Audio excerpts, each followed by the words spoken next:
Dr. Nkosana Moyo, thank you so much for joining us on the program. Thank you. Thank you for the opportunity. Absolutely. It's always a pleasure to speak to people like you. Yep. So today we're talking about the situation in Zimbabwe and, of course, your bid to run for presidency, which you recently said that you wanted to challenge the president because of your reasons and concerns with regards to the deterioration of the economic situation in that particular country. But before we get into any further details with regards to your decision, would you acknowledge that President Mugabe is a dictator? Would I acknowledge? Or would you say? I think it's self-evident. I mean, when you look at how the population is treated, how much economic space has been constrained in Zimbabwe, I think that answer is self-evident, that something is wrong in Zimbabwe. The citizens are not given the say that they should have in a non-dictatorship regime. So what is the current economic situation in Zimbabwe as we speak? The economy in the last 10 years roughly, estimates go from saying it's now 50% of what it used to be, but it depends on what measure you take. The jobs, I would say that 90% of the jobs that the economy was supporting about 10 years ago have been lost, 90%. So depending on the measure, it's anything from 50 to 90%. So the economy is collapsed by any measure that you choose to take. But what really happened? What caused the economy to collapse? We're talking about a country that was once regarded as a little London with the strongest currency even over the pound. What caused the situation to deteriorate to the standards that it is currently? I would suggest that there is a number of issues, but the primary one, I think, is a lack of understanding by government what its role is relative to working with what partnerships it needs to have. And that government's own existence, literally, nourishment, if you like, comes from a thriving economy. And what has happened in Zimbabwe is that the public sector has grown with the economy shrinking, and the public sector has continued to squeeze the economy to sustain itself as a growing entity within that economy. But all that does is suck all the potential investment surpluses into feeding a non-investable entity in the economy. Yeah, okay. I don't know whether that makes sense. So government gets its money from a thriving economy under any normal circumstance. If the economy is shrinking, a logical thing would be to shrink the government itself, because the take from the economy should be kept at a certain percentage, if you like. If the economy shrinks and the government keeps growing, because it gets its money from the economy, it means what you need from the economy to sustain a growing government now is at odds with a shrinking economy. That is what has constantly happened in Zimbabwe. Okay. The economy shrinks, the resources shrink in terms of what you take, the percentage you take from that economy has to increase, and there is no money left to invest in anything. Hence, deterioration in services, deterioration in infrastructure. There is no money left to invest in supporting all of the elements that support the growth of the economy. It's as simple as that. Okay, now, here's Dr. Nkosana Moyo, a former Minister of Industry and Trade in Zimbabwe, which it was actually short-lived. You were not there for a long time. How long or a period were you? 10 months. 10 all months of 10 months. 10 months to be precise. And then you now come and you say you want to run for presidency. What are you bringing to the table? I think I bring to the table, firstly, a track record which shows that I'm interested in serving the people as opposed to serving myself. I resigned from the cabinet because it was clear exactly what I've been describing, that there was a misunderstanding of what the role of government is. The role of government is to be a servant to the people, not to be a master to the people. The role of government is to create an environment within which the population can self-sustain, work to support their families, not wait for handouts from government. The role of government is to facilitate. Facilitate, it means understand the circumstances in which the citizens live and make them better, improve the quality of life. In our situation, the role of government is they use the citizenry and the economy to feed the government. That's the wrong way around. And as soon it's supposed to be the other way around. It's always supposed to be the other way around. A government is there to serve the people. And it's there to make sure that the economy grows in order to improve the quality of life of the people. Yeah. Correct. So when this became obvious to me that this was not going to happen, I decided there was no place for me, because my concept of what a government is there to do is not the same as what is happening in Zimbabwe. Have you When I left, held a lot any- of people say, but you should have tried to do this from inside. And I say, you know, it's like you being in a team of 11 people, football team. And you are the only one out of that 11 who believes in a particular strategy, and the other 10 don't believe in that strategy. You can stay for as long as you like. The truth of the matter is that the other 10 are going to have their way, and you're not going to have your way. And that's why I left. The evidence shows that I was right to leave. Okay, so after only having served for 10 months, Yeah. did you hold any other position within the government in Zimbabwe? No, it was just that one. Just that one. portfolio. So do you believe that the Zimbabwean people have confidence in you in leading them as a president? It's interesting you ask this question, because what I'm trying to make Zimbabweans understand is that when a citizen goes to vote, it's like you sitting on an employment panel looking for a candidate to fill a job. So the question you have to answer for yourself is, do I understand what the job requires? So when I'm looking for somebody to occupy this position, do I understand what they need to have in order to be able to execute their duties in this job? So I say, don't be partial about Nkosana Moyo. Line up all the candidates that are applying for the job of presidency. Clarify for yourself what the job of presidency means in today's Zimbabwe. What does that candidate need to have in order to fulfill this job?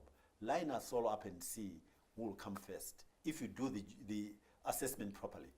What are the requirements? You're going to require somebody who can unify the population. You're going to require somebody who can consolidate democracy, meaning the institutions of state must genuinely be uncoupled from a political party like ZANU. As you know, the judiciary, the army, the police, and the Central Intelligence Services have become an appendage of ZANU. That's not what they're supposed to be. They are supposed to be institutions of state protecting the citizens, protecting the constitution, and not a political party. Lastly, you need somebody who can run the economy, who understands what investors look for. I've worked all of my life, either in finance or in fact as an investment operative. So on the other side, I understand everything that investors want. So look at all of the And candidates. Zimbabwe right now needs investors. So all you need to do as a voter is put that checklist of what should a candidate have in order to turn around Zimbabwe from where it is. What is the job, in other words? Here are the candidates. Now assess all of them against this checklist, and let's see who comes top. That's all I ask for. Okay, now No more, no less. You have been walking the streets of Harare. I've personally seen some pictures and some videos. You've literally walked like a pedestrian. You've spoken to the people on the streets as the ordinary person on the street. Yeah. What are their views? What are they saying? What do they want to see? What are they looking forward to? So, last time I was there, let me give you a sample of what the young people in particular are saying, which is really tragic. So people who are sort of 30, 35 years old, I give them this analogy about voting and being on a selection panel. They say to me, but I have never worked, so I do not know what you're talking about. I've never been through a process where I was able to apply for a job because there are no jobs. That's what people are saying.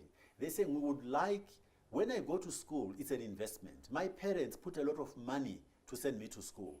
I come out of school as a graduate, well-trained, and all I can do is go sell stuff in the street because there are no jobs. And I would like this to change. And that's a very sad situation. That's what they're saying. Now, President Mugabe has dismissed your decision as spineless, remarking that, and I quote, "I do not want ministers who are in the habit of running away." Now, would you think that you'll be able to crack into that ZANU-PF system that has been in place for decades? We have seen Morgan Tsvangirai come. We have seen the former Vice President Joyce Mujuru also come. We've seen other potential political presidential candidates come, but it went nowhere. It went nowhere because most have said that the system is actually very strong and difficult to crack. Yeah. Now we have you, Dr. Nkosana Moyo. Do you have a strategy? So, see, the question again has to be changed. Is the question about Nkosana or is the question about Zimbabweans? In my humble opinion, the question should be about Zimbabweans. Have Zimbabweans had enough of what's going on? And I think the answer is yes. So it's a question of what is the system and what are the citizens? Where in history have we ever experienced a situation where a regime that is doing the wrong things can stand against the will of the people forever? We have the elections in 2008, Yeah. where reports actually state clearly the MDC had a landslide win over ZANU-PF. But because of the system that the ZANU-PF has in place, they came out victorious over MDC. This is the system I'm particularly referring to. But what I'm trying to point out to you, when I talk about Zimbabweans, I'm hoping that you will also understand that within the police force and within the army, there are only a few people at the top who are benefiting from what's going on. So the system now, when we're talking about the system and the citizenry, let's not get naive and forget that within ZANU itself, within the army, within the police, within the Central Intelligence Services, Zimbabweans are unhappy. They cannot be happy with what's going on. Zimbabwean soldiers, at the end of a month, go to banks to try and get money, and they can't get their money. So what is the system? The system actually is a few families at the top of the country, of the administration. Zimbabweans as a whole, including those who are generically considered to be in the system, are not happy with the system. So Zimbabweans, people forget, only a few years ago, Ian Smith said, not in 1,000 years. He had the system as he perceived it, and he said, not in 1,000 years. But you know where we are. The same thing happened here. The Afrikaner regime here thought it was never going to be taken out of power, but we know where we are. I'm saying to you, there is not a single example in history where a regime doing the wrong things can stand against the people forever. It just doesn't exist. So Zimbabwe is not going to be an exception.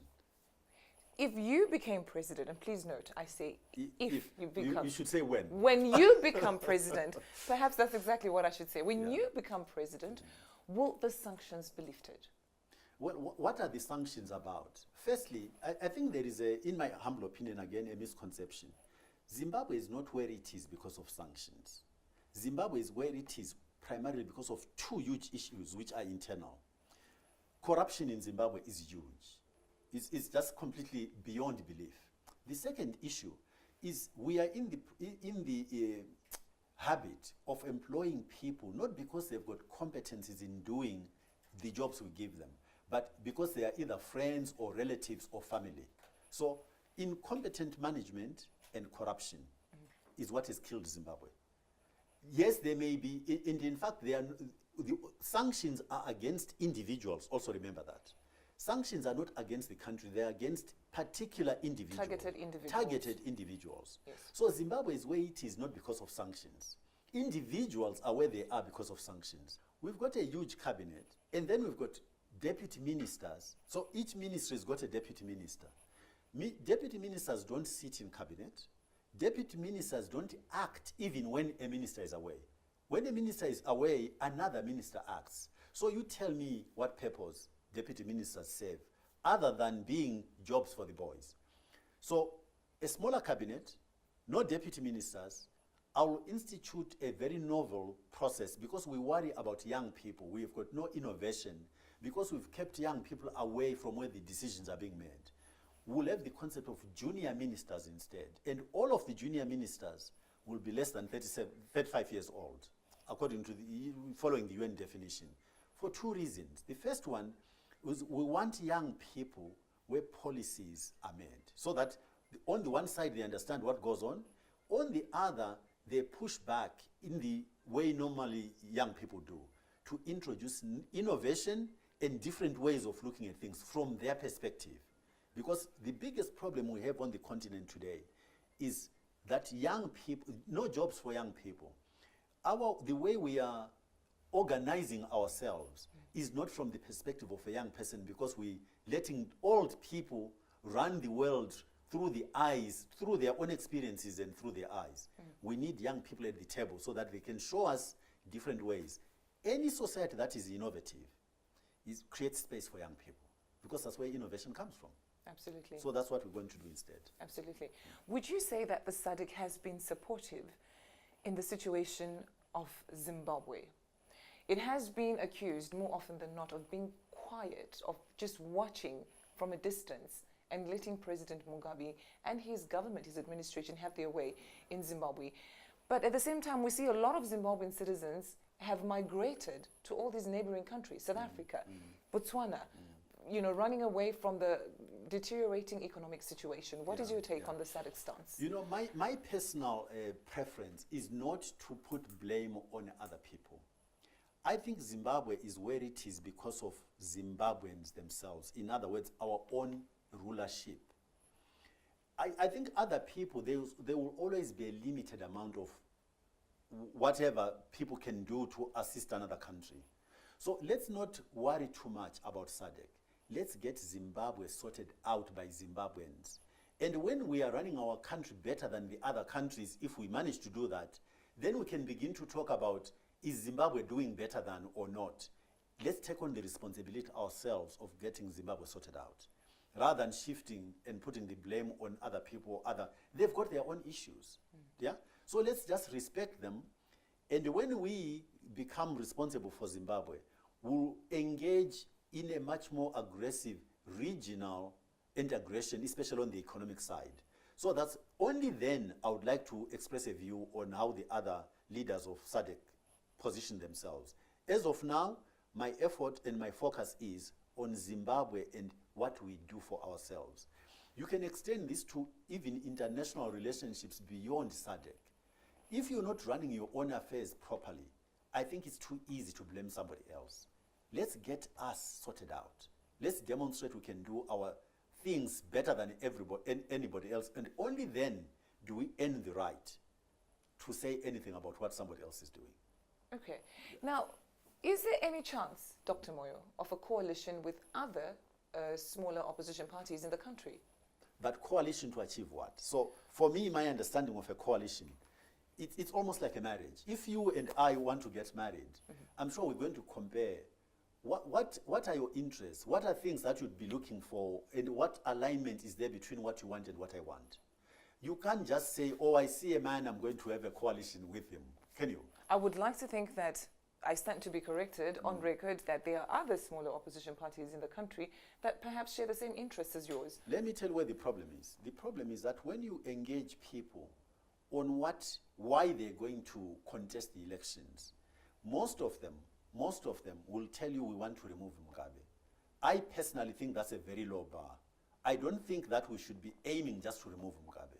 I think we need to have clarity on what we do afterwards. That's where my problem arises. I think just removing Mugabe is the same as saying, I want to remove Ian Smith.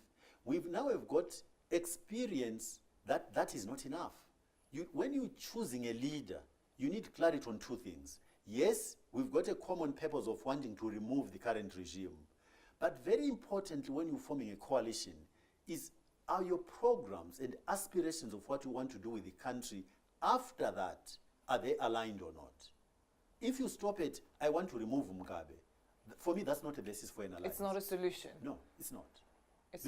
Because we've got evidence again everywhere. It's an animal farm syndrome. And what we've seen time and time again, people want to remove Mugabe, not because they want to change the system. They want to remove Mugabe because they want to become the new Mugabe. That's what history tells us. Somebody actually, I like the fact that you say change the system. As I was interviewing one political activist in the country that is in Zimbabwe, he clearly mentioned that there are two things that people need to face when tackling this situation, the Zimbabwe situation. There's Mugabe, the person who is the leader, and then there's Mugabe, the system. Yes. Whereby they're saying that even if President Mugabe is toppled from his position, the system that he has put in place could still remain because of the people that believe in him and follow in his footsteps. What is your take on that? No, it's actually, the challenge is bigger than that. I go back again to 1980. We removed Ian Smith. But the system did not change. We, in fact, inherited the system. So forget the fact that Mugabe has created a system and it's populated by certain people. Even if you remove all of those people, what I'm arguing is the new people coming in, evidence, history globally tells us that if you've got no clarity about what you're going to do about changing the system, even new people coming in, have tended to run the same system. And that's what is going on in Zimbabwe. Zimbabweans will know. We were brutalized, and we thought it was by Ian Smith. He put a system where the police were not on our side, the judiciary was not on our side, the intelligence, and all of these institutions of state were supporting a system, but not in an inclusive way. We said, we don't want this, so we went to war to try, and we thought we were fighting to change the system, to make the system inclusive. You started off by saying, would you agree that Mugabe is a dictator? You know as well as I know that the system that is there in Zimbabwe today is really no different from what Ian Smith was running against the majority of the people. Now it's just we've changed the jockey, but the system is the same. We, the majority of Zimbabweans, are being subjected to exactly the same system that Ian Smith ran. Yeah. Now, just before I close, I would like to just touch on the issue of media, which is obviously, media plays a very big role in any war or any fight against whatever it may be. The media people play an important role in documenting events that will be happening. Zimbabwe has adopted tough media laws that including a criminal defamation clause that has seen several journalists arraigned in courts. Most of my colleagues have experienced it. Yeah. I have also experienced something similar to it. How have you managed to have your election campaign, particularly in Zimbabwe, going? Has media been supportive? Have they been allowed to be supportive in terms of covering your campaign? Well, you've answered. That's a rhetorical question, in the sense that you know that the regime does not really believe in independent media, which means there is very limited support you can get from the media operating within the country. But media is now, in terms of social media, clearly they cannot control that. They can control the old media houses as CNN, BBC. They don't allow you to go and operate in the country. But I think the issue, though, is why would you restrict people reporting on what's going on in your country if, in fact, there is nothing to hide? Why would you do that? That's a very good question. Yeah, you only restrict the media if actually there is something you do not want the media to see. If there isn't anything to hide, you let them go have a look. Yeah? But I think the second important point is, once you become so intolerant of different perspectives of looking at life, it automatically tells you that you are not likely to be really democratic in your outlook. There is nothing wrong with you disagreeing with me. Fundamentally, nothing wrong. I need to be able to respect you, whether you agree with me or not. I need to have the confidence that where you and I don't see the things the same way, we can have a conversation, and either you have the opportunity of convincing me, or I have an opportunity to convince you. But if we're not even going to have the dialogue where I say, I don't want to even hear how you see things, it means once I set out on a track which happens to be wrong, I've got no opportunity. I don't expose myself to people who see things, who could give me inputs, which would actually improve on how I was going to execute. I think it's so limiting when you close yourself against what other people think that may be different from you. So I think there is a fundamental flaw in just the approach of not wanting to be told something that you don't agree with. It's sad for our country. It's sad. And also, I think in terms of corruption, the human being, including myself, is a very imperfect animal. All of us have got tendencies which need to be checked. Checks and balances, the concept of checks and balances. Mm-hmm. I think the media is one of those disciplines in society that can be incredibly helpful in terms of just creating as much transparency as possible to keep us all on track in terms of serving the broader society. Well, I couldn't agree more. Yeah. Being a media person myself, I totally understand what media goes through and what the importance of media is in any given situation. But Dr. Nkosana Moyo, thank you so much for your time and all the best in your political endeavors. Thank you very much, and thank you for the opportunity again to share my ideas and tell people, Zimbabweans, why we're doing what we're doing, and also international well-wishers, so that they know we're setting out to create a very different Zimbabwe, peaceful, prosperous country, a country which will reoccupy its rightful place in the global society. That's what we want to do. Absolutely. Thank you. Thank you, sir. Thank you.